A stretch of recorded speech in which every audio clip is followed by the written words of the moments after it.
नमस्कार।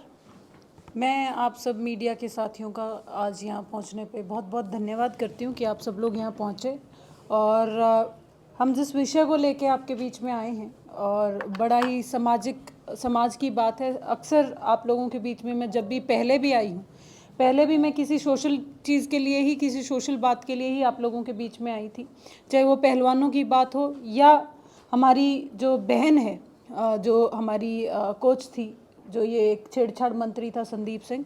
अक्सर आप लोगों ने देखा कि मैं अब जब आपके बीच में आई हूँ किसी ना किसी सोशल बात के लिए, सामाजिक बात के लिए ही आपके बीच में आई हूँ। आज फिर से मैं किसी और एक समाज की बात के लिए आप लोगों के बीच में आई हूँ।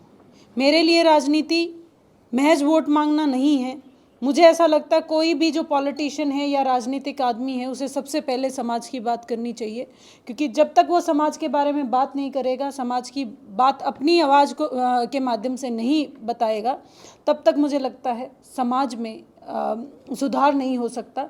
महज वोट मांगने की राजनीति मेरे हिसाब से राजनीति नहीं होती है। समाज से ही आपकी राजनीति होनी चाहिए, आपकी पहचान होनी चाहिए। लेकिन आज मैं किसी राजनीतिक बात को ना लेके आप लोगों के बीच में एक समाज की बात को लेके आई हूँ। आप लोगों ने देखा होगा कि किस तरीके से कानून की आड़ लेके ये सरकार हमारे आने वाली जो ये युवा पीढ़ी है, ये जो जनरेशन है, इसको ख़राब करने का काम कर रही है। हम लोग सब देख रहे हैं कि किस तरीके से आजकल बच्चे बच्चियाँ एक ही गांव में, एक ही गोत्र में और सीमावर्ती गांव जिस ना पे गुआंढ कहाँ, उन गाँव में आपस में जाकर शादी कर लें और सरकार कानून की आड़ लेके उन्हें प्रोटेक्शन दे दे के घर भेज दे है। किसी को पैसे भी देवे है, किसी को घर भी देवे है, पता नहीं क्या क्या देती है। क्या ये हमारे समाज के ऊपर मार नहीं है? भाई एक हरियाणा है जिसको हम जानते हैं, जिसकी हज़ारों लाखों साल पुरानी हम संस्कृति है, परंपराएं हैं, और वो संस्कृति भाईचारे के ऊपर रही है हमेशा। भाई अपन है सदा, भाई मैं जिस गांव में पैदा हुई हूँ, मैंने देखा है कि उस गांव में जितने भी हैं, भाई चाहे वो कोई छोटा है, बड़ा है या बुजुर्ग है, चाहे तो वो मेरा भाई लग है, चाहे मेरे चाचे ताऊ लग हैं या मेरे दादा लगते हैं, लेकिन इब उसे गांव में उस परंपरा ने खराब करने खातर, उसे गोत्र में उस परंपरा ने खराब करने खातर उन्हें गुआंढा में जड़ा अपने सदियां तक नोंदे निंदार रहे हैं, आने जाने रहे हैं, खेतां के खेत लागे हैं, उन्हें गुआंढा में या सरकार बच्चों को बरगलान लग रही है। उन बच्चों की शादियां करवा के प्रोटेक्शन दे के उसी गाँव में भेज देती है।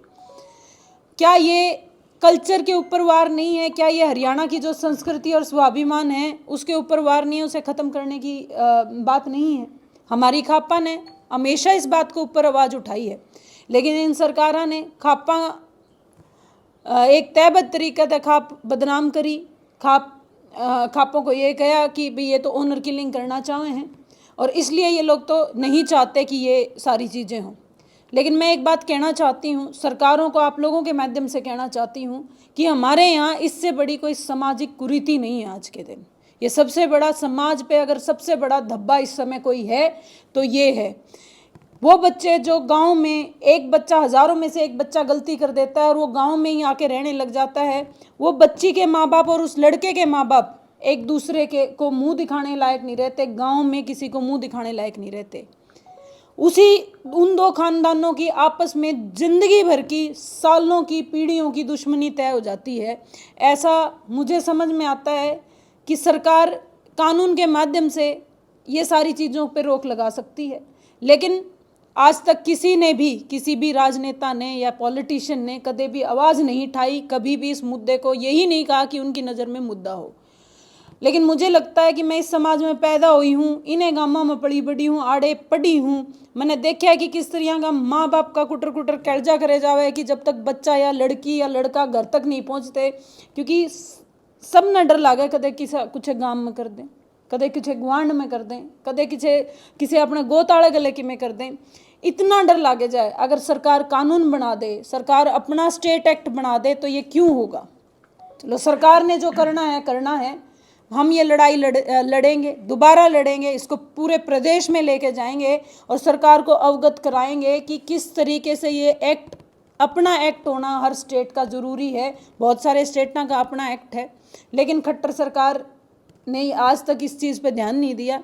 हम अपनी जन जागृति अभियान चलाएंगे। इसी जन जागृति अभियान के लिए हमने एक पंचायत रखी है संस्कृति बचाओ हरियाणा बचाओ, जिसका नाम है 1 नवंबर को हरियाणा दिवस के ऊपर, क्योंकि जब हमने हरियाणा बनाया था उसका सबसे बड़ा जो की पॉइंट था या जो सबसे बड़ा अहम बात थी वह उस भाईचारे की बात थी।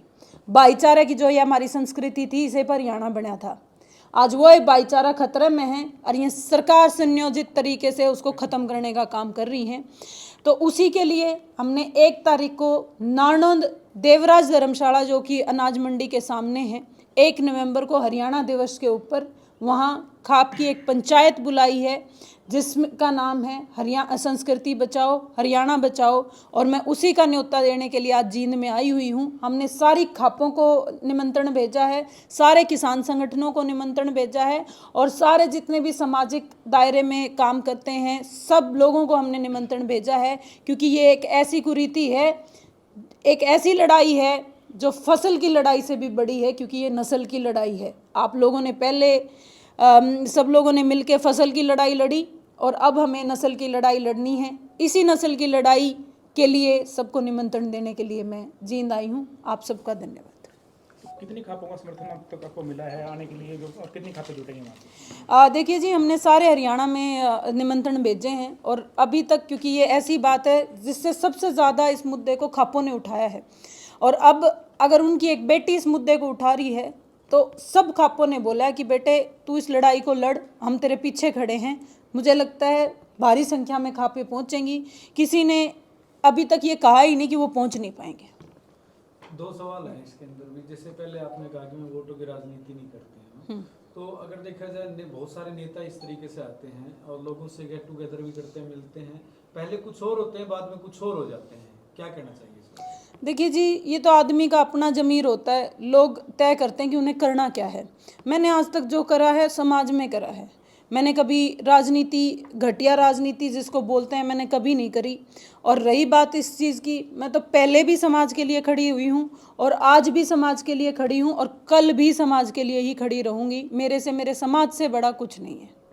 एक दूसरा सवाल मेरा इस बारे में, जैसे आपने बताया कि भाई लोग गांव में शादी कर लेते हैं, डोड़ लागे उड़ शादी कर लें, खेत लागे गुआंढ लागे उड़ शादी कर लें। ये तो चलो आपने सामाजिक मुद्दा उठाया। और दूसरी अगर हम बात करें, क्या दूसरी जाति में शादी करना, इंटरकास्ट शादी करना, वो आपके नज़रिए में गलत है, सही? देखिए, 3 चीज़ें हैं जो मैंने आप लोगों को बताई। एक गाँव में, एक गोत्र में और सीमावर्ती गांव जिनको हम गुआंढ बोलते हैं, गुआंढ में, इन तीनों में मुझे सब चीज़ों पे आपत्ति है। मुझे 36 बिरादरी की बेटी गांव की बेटी होती है।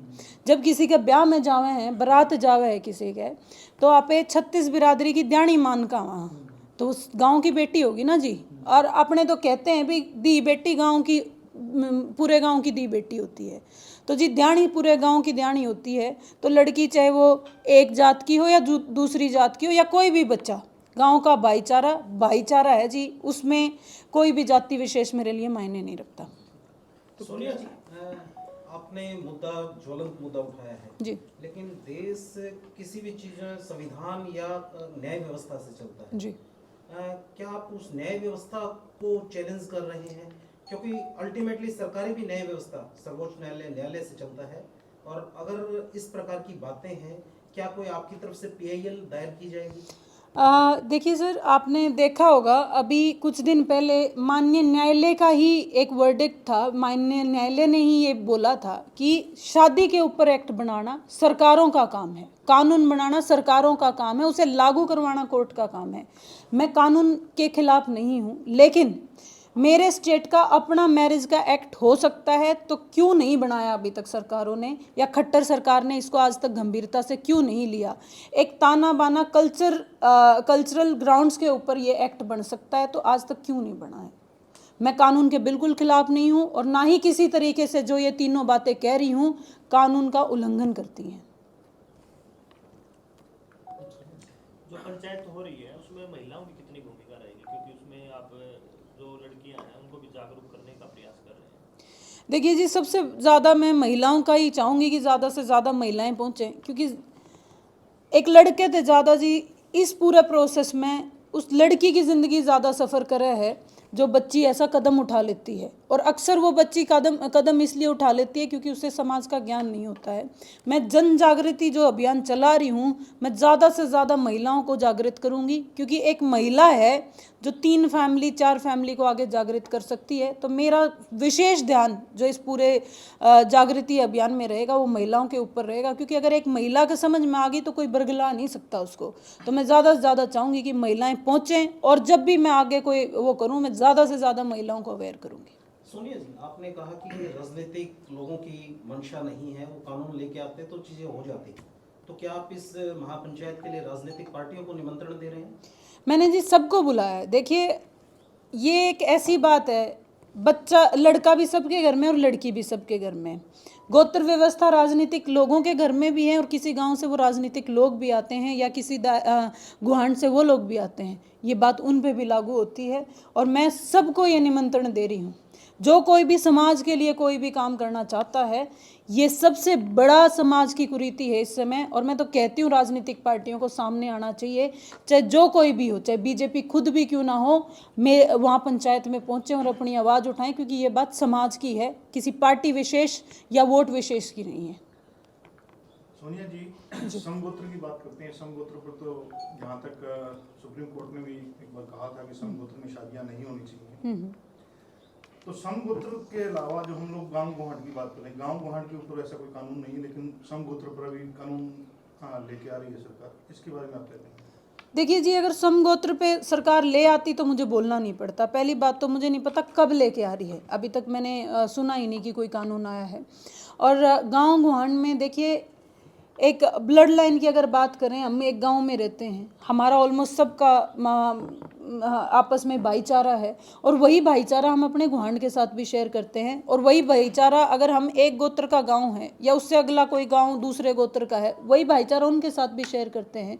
तो देखिए जी, इन तीनों ही चीज़ों में मुझे लगता है ये भाईचारा की व्यवस्था है, ये परंपरा है जो सदियों से भाईचारे के ऊपर चली आ रही है। तो हरियाणा जैसे प्रदेश में जिसकी संस्कृति ही भाईचारे के ऊपर डिपेंड है, तो इन चीज़ों पे ज़रूर रोक लगनी चाहिए, और हम पूरा प्रयास करेंगे, पूरी लड़ाई लड़ेंगे। जैसी लड़ाई हमने फसल की लड़ी थी, वैसी ही इन तीनों चीज़ों के ऊपर एक्ट बनवाने की हम लड़ाई लड़ेंगे। सोनिया जी, आप मुद्दा उठा रहे हैं इस प्रकार का, इस जो आप महापंचायत कर रहे हैं, क्या उस महापंचायत में इस विषय के विशेषज्ञों को आपने बुलाया है? जी, हमने बुलाया है। जिन लोगों की इस पे विशेष स्टडी है या जिन लोगों ने इस पे महारत हासिल करी है, उन लोगों को हमने बुलाया है। कुछ लोग DU से भी आ रहे हैं, कुछ लोग और बाहर से आ रहे हैं। हमने ऐसे विशेषज्ञों को बुलाया है जिन्होंने समगोत्र पे या एक गांव में या गुहान पे शादी क्यों नहीं होनी चाहिए, इन सारी चीज़ों के लिए जो लोग वहाँ बोलेंगे उस दिन। थैंक यू, धन्यवाद।